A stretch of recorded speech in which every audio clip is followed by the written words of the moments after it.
Before the world was, before the world was, അതായത് ലോകത്തിന് മുമ്പ് എന്താണ് ഉണ്ടായിരുന്നത്? ഈ ലോകത്തെക്കുറിച്ച് തന്നെ നമുക്ക് മുഴുവനും അറിയില്ല. അപ്പോഴാണ് നാം ലോകത്തിന് മുമ്പ് എന്താണ് ഉണ്ടായിരുന്നതെന്ന് ചിന്തിക്കുന്നത്. നാമല്ല ചിന്തിച്ചത്.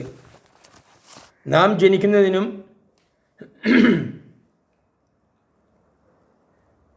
3000 വർഷങ്ങൾക്ക് മുമ്പ് ബൈബിളിൽ എഴുതപ്പെട്ടിരിക്കുന്ന ചില വാക്യങ്ങളാണ് ഞാനിവിടെ നിങ്ങളുടെ മുമ്പാകെ ഉദ്ധരിക്കുന്നത്.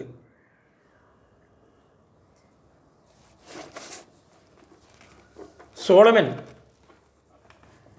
Sun of David, the king Solomon, അദ്ദേഹത്തിൻ്റെ പ്രോവർബ് അല്ലെങ്കിൽ സുഭാഷിതങ്ങൾ അല്ലെങ്കിൽ സദൃശ്യവാക്യങ്ങൾ എന്നൊക്കെ മലയാളത്തിൽ തർജ്ജമ ചെയ്യപ്പെട്ടിട്ടുള്ള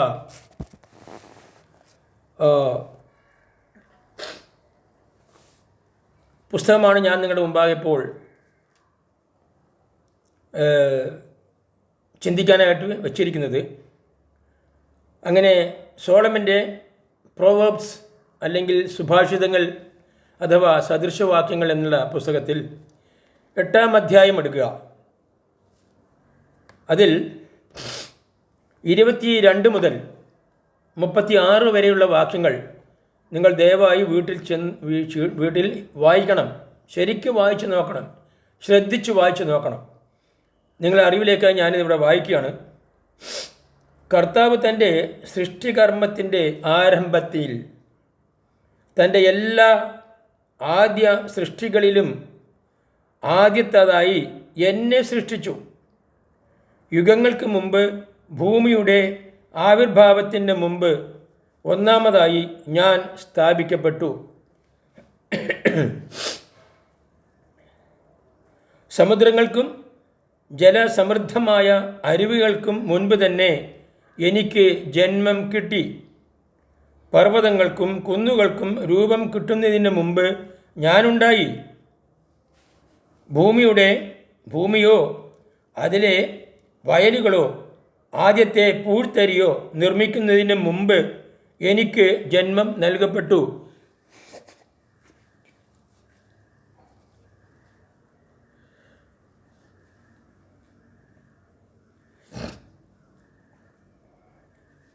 അവിടുന്ന് ആകാശങ്ങൾ സ്ഥാപിച്ചപ്പോഴും സമുദ്രത്തിന് മീതെ ചക്രവാളം നിർമ്മിച്ചപ്പോഴും ഉയരത്തിൽ മേഘങ്ങളെ ഉറപ്പിച്ചപ്പോഴും സമുദ്രത്തിന് ഉറവുകളെ സ്ഥാപിച്ചപ്പോഴും ജലം തൻ്റെ കൽപ്പന ലംഘിക്കാതിരിക്കുവാൻ വേണ്ടി സമുദ്രത്തിന് അതിരിട്ടപ്പോഴും ഭൂമിയുടെ അടിത്തറ ഉറപ്പിച്ചപ്പോഴും വിദഗ്ധനായ ഒരു പണിക്കാരനെ പോലെ ഞാൻ അവിടുത്തെ അരികിലുണ്ടായിരുന്നു. അനുദിനം ആഹ്ലാദിച്ചുകൊണ്ടും അവിടുത്തെ മുമ്പിൽ സദാ സന്തോഷിച്ചുകൊണ്ട് ഞാൻ കഴിഞ്ഞു. മനുഷ്യൻ അധിവസിക്കുന്ന അവിടുത്തെ ലോകത്തിൽ ഞാൻ സന്തോഷിപ്പിക്കുകയും മനുഷ്യപുത്രരിൽ ആനന്ദം കണ്ടെത്തുകയും ചെയ്തു. ആകയാൽ മക്കളെ, എൻ്റെ വാക്കുകൾ ശ്രദ്ധിക്കുവിൻ. എൻ്റെ മാർഗങ്ങൾ പിന്തുടരുന്നവർ ഭാഗ്യവാന്മാരാണ്. പ്രബോധനം കേട്ട് വിവേകികളായി തീരുവിൻ, അതിനെ അവഗണിക്കരുത്. എൻ്റെ പടിവാതിൽക്കൽ അനുദിനം കാത്തുനിന്ന് എൻ്റെ വാതിലുകളിൽ ദൃഷ്ടി ഉറപ്പിച്ച് എൻ്റെ വാക്ക് കേൾക്കുന്നവൻ ഭാഗ്യവാൻ. എന്തെന്നാൽ എന്നെ കണ്ടെത്തുന്നവൻ ജീവൻ കണ്ടെത്തുന്നു, കർത്താവിൻ്റെ പ്രീതി നേടുകയും ചെയ്യുന്നു. എന്നാൽ എന്നെ കൈവിടുന്നവൻ തന്നെ ദ്രോഹിക്കുന്നു. എന്നെ വെറുക്കുന്നവൻ മരണത്തെയാണ് സ്നേഹിക്കുന്നത്. ഇനി ഇതിൻ്റെ ഇംഗ്ലീഷ് വേർഷൻ നമുക്ക് നോക്കാം. KJV, king James version. ഇത് ഓൾഡ് ഇംഗ്ലീഷ് ആണെന്ന് മനസ്സിലാക്കി കൊടുക്കുക.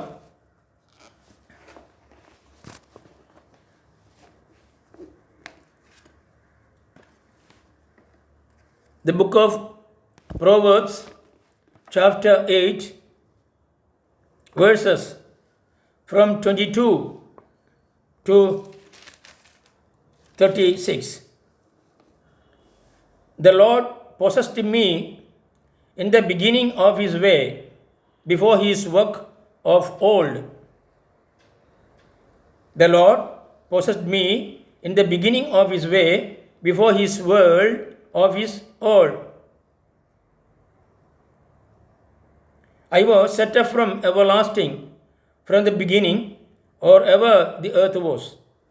When there were no depths, I was brought forth, when there were no fountains abounding with water. Before the mountains were settled, before the hills was, I brought forth. Whereas yet he had not made the earth, nor the fields, nor the highest part of the dust of the world. When he prepared the heavens, I was there. When he set a compass upon the face of the deep, when he established the clouds above, when he strengthened the fountains of the deep, when he gave to the sea his decree that the waters should not pass his commandment, when he appointed the foundations of the earth, then I was by him as one brought up with him, and I was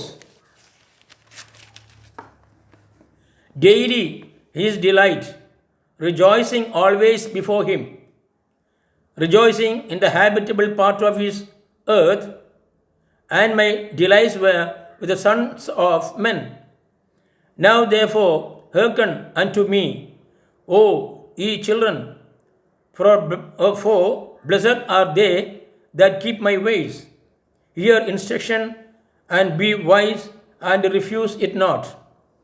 Blessed is the man that heareth me, watching daily at my gates, waiting at the posts of my doors.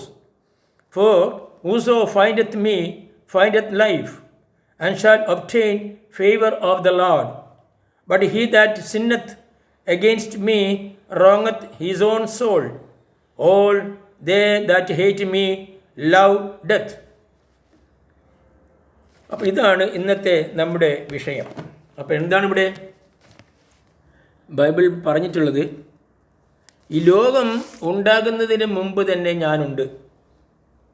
യോഹന്നാന്റെ സുവിശേഷം 1-ാം അധ്യായം നിങ്ങൾ വായിച്ചു നോക്കിയാൽ അറിയാം. ദൈവം വചനമായിരുന്നു,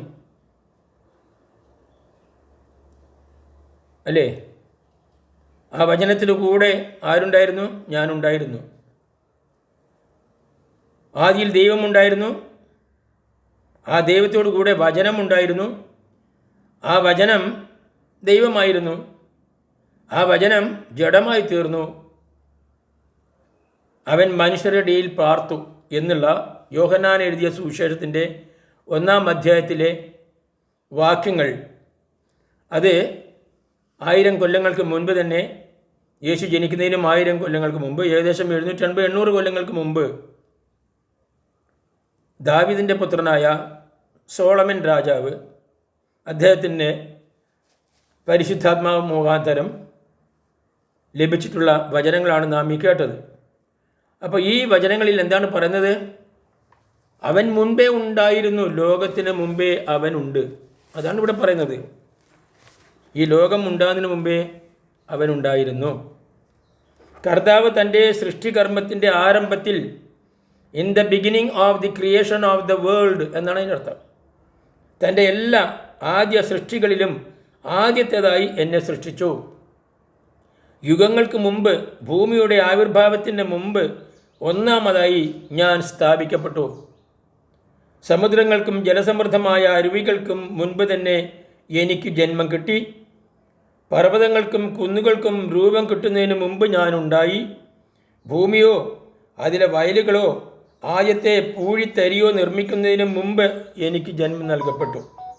അവിടുന്ന് ആകാശങ്ങൾ സ്ഥാപിച്ചപ്പോഴും സമുദ്രത്തിൻ്റെ മീതെ ചക്രവാളം നിർമ്മിച്ചപ്പോഴും ഉയരത്തിൽ മേഘങ്ങളെ ഉറപ്പിച്ചപ്പോഴും സമുദ്രത്തിന് ഉറവുകളെ സ്ഥാപിച്ചപ്പോഴും ജലം തൻ്റെ കൽപ്പന ലംഘിക്കാതിരിക്കുന്നതിന് വേണ്ടി സമുദ്രത്തിന് അതിരിട്ടപ്പോഴും ഭൂമിയുടെ അടിത്തറ ഉറപ്പിച്ചപ്പോഴും വിദഗ്ധനായ ഒരു പണിക്കാരനെ പോലെ ഞാൻ അവിടത്തോടു കൂടി ഉണ്ടായിരുന്നു.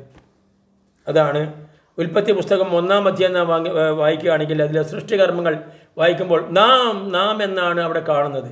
വി എന്നാണ്.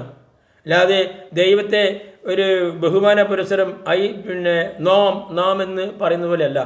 വി എന്ന് പറഞ്ഞാൽ ഒന്നിൽ കൂടുതൽ എന്നാണ് അർത്ഥം. അപ്പോൾ അവിടെ ആദിയിൽ ദൈവത്തോടു കൂടെ ഉണ്ടായിരുന്ന ആരാണ്? തൻ്റെ പുത്രനായ യേശു ക്രിസ്തു ആണ്.